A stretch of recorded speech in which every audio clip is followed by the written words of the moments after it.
मित्रांनो, एक कविता ऐकली होती.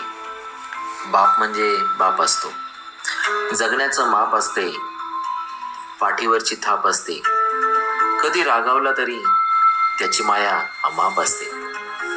असाच एक निर्व्याज, निरतिशय, अगदी व्याकुळ होऊन प्रेम करणारा बाप आणि त्या बापाची तेवढंच प्रेम करणारी मुलगी परी या कथेत चित्रित केलेली आहे.